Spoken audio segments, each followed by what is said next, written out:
السلام عليكم ورحمة الله وبركاته. أساتذة الأفاضل وإخوان الطلبة، اليوم كما أنكم تعلمون يوم عيد الاستقلال لأهل الهند، فأريد أن ألقي أمامكم خطبة صغيرة بهذه المناسبة السارة الميمونة.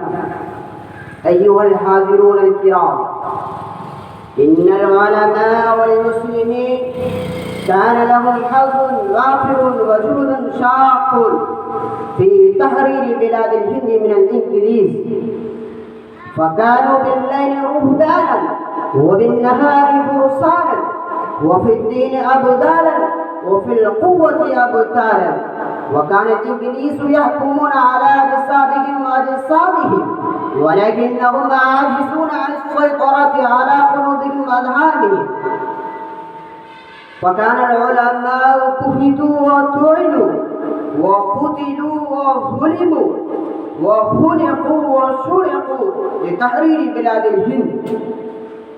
وإنهم يقولون بلسان بسم العظيم آبادی في الأردية: सरफरोशी की तमन्ना अब हमारे दिल में है, सरफरोशी की तमन्ना अब हमारे दिल में है, देखना है जोर कितना बाजुए कातिल में है। أيها الحاضرون، أولا أقام العلماء حركات الحرية كثيرة، فهذه حركة البلاغور، وتلك حركة الخلافة، وهذه حركة الموالاة، وتلك حركة ريشم رومان. هنا هتاف انقلاب زنداباد، وهناك رفع الصوت انگریزوں ملک چھوڑو. وهكذا أفتى العلماء بكون الهند دار الحرب.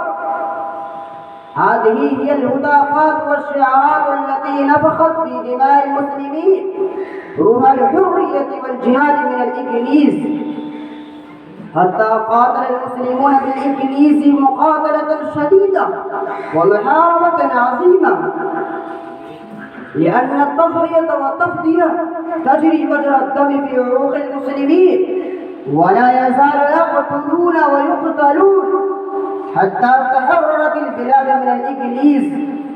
وأخيرا أختم كلماتي بهذا الشعر الفارسي: बिना गर्दन खुद रस्मे बखा को खून गलती दन, बिना गर्दन खुद रस्मे बखा को खून गलती दन, खुदा रहमत कुनद आशिकाने पाक ती न करा। वाखिर दावाना।